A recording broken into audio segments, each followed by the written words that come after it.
Hello students, welcome back to my YouTube channel The Pen and Page by Tiwari ji. Last video में हम पढ़ रहे थे बच्चों क्लास 9 CBSE का इकोनॉमिक्स का chapter 1 the story of village Palampur. इसके वीडियोस मैंने दो पार्ट्स में अपलोड किए हैं। फर्स्ट पार्ट में हम पालमपुर के इंट्रोडक्शन के बारे में पढ़ रहे हैं कि पालमपुर एक विलेज है, उसमें कौन कौन सी फैसिलिटी अवेलेबल है, इन सारी चीज़ों के बारे में। सेकेंड पार्ट में हमने पढ़ा था कि प्रोडक्शन को कौन कौन से फैक्टर्स जो है वो अफेक्ट करते हैं। आज पार्ट 3 हम पढ़ रहे हैं फार्मिंग इन पालमपुर। देखिए, लैंड जो होता है वो कहीं का भी बच्चों फिक्स होता है। अगर आपकी स्टेट बाउंड्री, अगर आप झारखंड में रह रहे हो तो उनका जितना बाउंड्री के अंदर, स्टेट की जो बाउंड्री होगी उसके अंदर जो लैंड आ रहा है आपको सिर्फ उसके ऊपर आपका हक है। ठीक है, वैसे जैसे आपकी जितनी ज़मीन होगी उसी पर आपका हक है। ऐसा तो है नहीं ना कि आप उसको बढ़ा सकते हो। अब इंडिया का जो बाउंड्री है, तो क्या इंडिया का पॉपुलेशन बढ़ रहा है तो वो क्या नेबरिंग कंट्रीज़ में जाकर अपना बाउंड्री एक्सपेंड कर सकते हैं? बिल्कुल भी नहीं। हम लोगों के पास जो लैंड है वो लिमिटेड है, हमें उसको ही ज़्यादा ग्रो करना है और उसी लैंड में, उसी फिक्स्ड लैंड में ज़्यादा से ज़्यादा बिजनेस करने के बारे में सोचना है या फिर अर्निंग करने के बारे में सोचना है। तो पालमपुर जो है वहाँ पर 75% जो लोग हैं वो फार्मिंग पे ही डिपेंडेंट है। अब इसमें जो है दो तरह के फार्मर्स हैं, एक जो है वो फार्मर्स है और दूसरे हैं फार्म लेबरर्स। फार्मर्स वो होते हैं जो कि अपने खेतों में काम करते हैं, ठीक है, और फार्म लेबरर्स वो होते हैं जो दूसरे के खेतों पर जाकर एज अ लेबर वर्क करते हैं। ठीक है, अब यहाँ पर हम पढ़ रहे हैं 1960 में पालमपुर में क्या होता था कि लैंड का कोई भी एक्सपेंशन नहीं था। ठीक है, बट उसके बाद में लोगों ने क्या देखा कि बहुत सारे वेस्ट लैंड जो है ना वो यहाँ पर खाली हैं। अब हमें इन वेस्ट लैंड्स को एक्सपेंड करने के बारे में सोचना चाहिए, मतलब बढ़ाने के बारे में कि हम इसको खेती के लिए लायक कैसे बना सकते हैं। हमारा नेक्स्ट टॉपिक है is there a way one can grow more than the same land, कि क्या हम एक ही लैंड पे, सेम लैंड पर एक से ज़्यादा फसल उगा सकते हैं? बिल्कुल ये पॉसिबल है। जैसे कि देखिए, आपने पढ़ा होगा कि हमारे पास में 2 सीजन्स में खेती होती है। ठीक है, तो पालमपुर में भी ना हर एक सीज़न में कल्टीवेशन का काम होता था। जैसे कि रेनी सीज़न में वो लोग खरीफ क्रॉप्स को जो है वो ग्रो करते थे। खरीफ क्रॉप्स के एग्जांपल है ज्वार और बाजरा। कैटल फील्ड भी करते थे। उसके बाद में अक्टूबर और दिसंबर में वो लोग पोटैटो का कल्टीवेशन करते थे। दूसरी तरफ विंटर सीजन में हम देखें, अगर उसे हम रबी क्रॉप्स बोलते हैं, तो वहाँ पर वीट की खेती करते थे। जैसे ही वीट प्रोड्यूस हो जाता था, खाने के लिए जो है वो लोगों के खाने के लिए वीट जो है वो सफिशिएंट अमाउंट में उन्हें मिल जाता था। और अगर खाने से ज़्यादा होता था तो उनके नियर बाय में रायगंज का मार्केट था जहाँ की वो उसको सेल करके भी प्रॉफिट कमा सकते थे।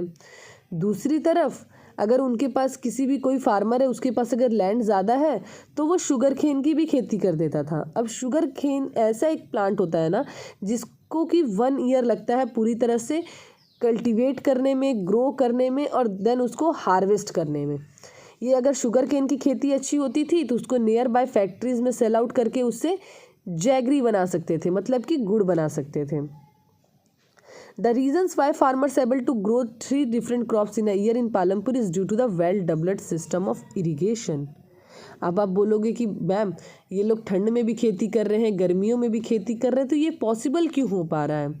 तो स्टूडेंट्स, वो इसलिए पॉसिबल है क्योंकि पार्ट 1 में मैंने आपको बताया होगा कि पालमपुर में वाटर फैसिलिटी और इलेक्ट्रिसिटी फैसिलिटी भी बहुत अच्छी है। तो कोई भी सीज़न हो, अगर कोई क्रॉप है जिसको कि पानी की ज़्यादा ज़रूरत है तो उसको वहाँ पर प्रॉपर इरिगेशन की फैसिलिटी जो है वो मिल जाती थी। दूसरा क्या है, सिस्टम ऑफ इरिगेशन, वो भी ट्रांसपोर्ट होते हैं। उसके बाद ट्रांसपोर्टेशन की फैसिलिटी अवेलेबल है। तो इससे क्या होता था कि आपको जो भी आपका रेडी क्रॉप है उसको मार्केट तक पहुंचाने में भी सुविधा होती थी। इसीलिए बाय मिड 1970s जो है 1960 के कंपैरिजन में 1970 के मिड में क्या हुआ कि 200 हेक्टेयर्स जो है वो ज़्यादा खेती हुई। अब इसमें बच्चों आपको एक टर्म दिया हुआ है मल्टीपल क्रॉपिंग। ठीक है, मल्टीपल क्रॉपिंग क्या होती है ना स्टूडेंट्स, जिसमें कि हम लोग एक बार में एक पीस ऑफ लैंड में, मतलब एक ज़मीन का टुकड़ा है जिसमें कि आप एक से ज़्यादा प्लांट्स ग्रो करते हो ना, देन उसको मल्टीपल क्रॉपिंग कहते हैं। मान लो अब एक कोई लैंड है, उसमें हमने धनिया पत्ता लगा दिया, लहसुन लगा दिया, मूली लगा दिया, ठीक है। तो एक पर्टिकुलर लैंड है और एक लाइन से अगर हमने ये सारा खेती कर लिया तो सेम लैंड में हम 3 टाइप्स ऑफ प्लांट जो है वो ग्रो कर रहे हैं। इसे ही हम मल्टीपल क्रॉपिंग कहते हैं और ये सबसे कॉमन वे है अपने प्रोडक्शन को बढ़ाने के लिए। इसीलिए मैक्सिमम फार्मर्स जो है पालमपुर में वो एटलीस्ट 2 मेन क्रॉप्स जो है वो ग्रो करते ही थे, और थर्ड जो करते थे वो करते थे potato in the past 15 to 20 years, और ये 15 से 20 साल तक वहाँ पर चलते हुए आ रहा था, ठीक है। अब देखिए स्टूडेंट्स, यहाँ पर एक नया टॉपिक दिया हुआ है आप लोगों को, एक और नया तरीका, जैसे कि हम लोग मल्टीपल क्रॉपिंग कैसे कर सकते हैं। बहुत सारे मॉडर्न मेथड भी आ गए हैं अब फार्मिंग के लिए, हाई यील्डिंग के लिए। Yield is measured at crop produced on a given piece of land during a single season. Till the mid 1960s the seeds used in cultivation were traditional. अब हम लोग कोई भी प्लांट ग्रो करते हैं तो वो मैक्सिमम प्लांट्स हम सीड से ग्रो करते हैं।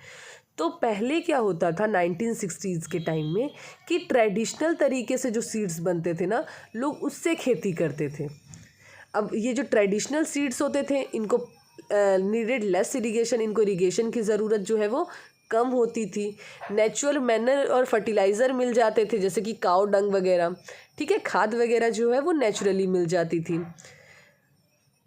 और जो किसान अगर इसको परचेज़ नहीं कर सकते थे, बहुत सारे किसानों को ये फ्री ऑफ कॉस्ट भी मिल सकती थी। लेकिन जब 1960s में ग्रीन रिवॉल्यूशन आया, ठीक है, तो इंडियन फार्मर्स को कल्टीवेशन का एक नया तरीका मिला।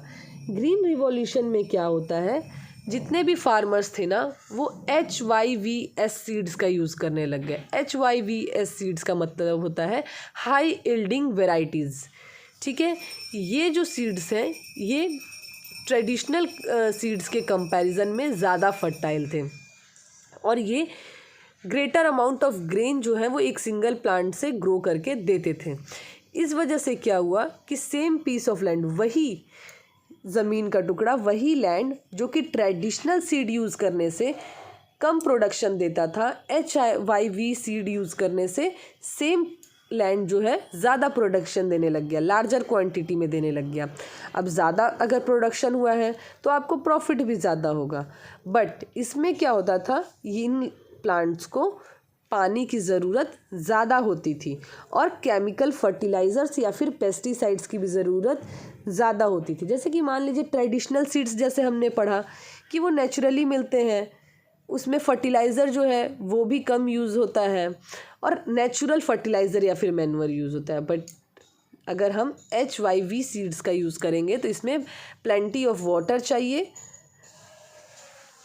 High yieldings are possible only from a combination of HYV seeds, irrigation, chemical facilities etcetera. अब फार्मर्स ऑफ पंजाब, हरियाणा और वेस्टर्न उत्तर प्रदेश जो थे, इन्होंने सबसे पहले जो है वो मॉडर्न फार्मिंग के टेक्निक को यूज़ किया गया था।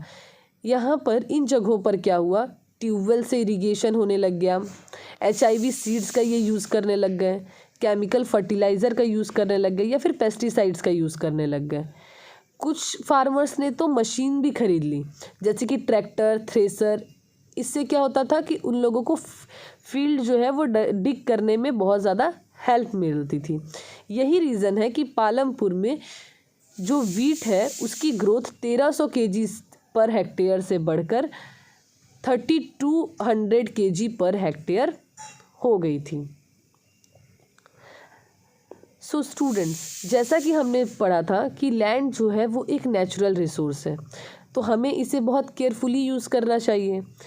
क्योंकि देखिए, अब लैंड तो हमारे पास लिमिटेड है, तो अगर आप उसे केयरफुली यूज़ नहीं करेंगे तो उससे क्या होगा, फिर आपके पास तो ज़मीन अगर आपकी ख़राब होती जाएगी तो उससे कोई बेनिफिट नहीं है ना।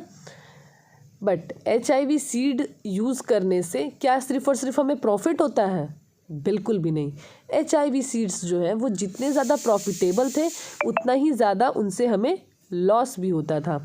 फॉर एग्ज़ाम्पल, HIV सीड्स हमने यूज़ किए। अब केमिकल फर्टिलाइज़र हम यूज़ कर रहे हैं, उसे प्लेंटी ऑफ वाटर दे रहे हैं, एक्सेसिव वाटर दे रहे हैं। दूसरी तरफ वहाँ पर क्या होता था कि अगर हम HIV सीड्स यूज़ कर रहे हैं ना, तो केमिकल फर्टिलाइज़र और ये आर्टिफिशियल सीड्स की वजह से लैंड का जो फर्टिलिटी है, सॉइल की जो फर्टिलिटी है, वो ख़त्म होती थी। यही रीज़न है कि ग्रीन रिवॉल्यूशन के बाद में सॉइल फर्टिलिटी का बहुत ज़्यादा जो है वो लॉस हुआ। जो ग्राउंड वाटर थे वो भी जो है वो डिप्लेशन की तरफ चले गए, मतलब ख़त्म होने की तरफ चले गए। तो ग्रीन रिवॉल्यूशन एक बहुत इम्पॉर्टेंट टॉपिक है। आप इसके लिए एक शॉर्ट नोट्स खुद से प्रिपेयर कीजिएगा। इफ़ अगर आपको उसमें प्रॉब्लम होती है तो मैं ग्रीन रिवॉल्यूशन का शॉर्ट नोट आपको शॉर्ट्स में प्रिपेयर करके दे दूँगी। सो नेक्स्ट टॉपिक हम लोग पढ़ेंगे, how is land distributed between the farmers of Palampur. ये हम पार्ट 4 में पढ़ेंगे। ओके, तब तक वीडियो को लाइक, शेयर और सब्सक्राइब ज़रूर करिए। Thank you.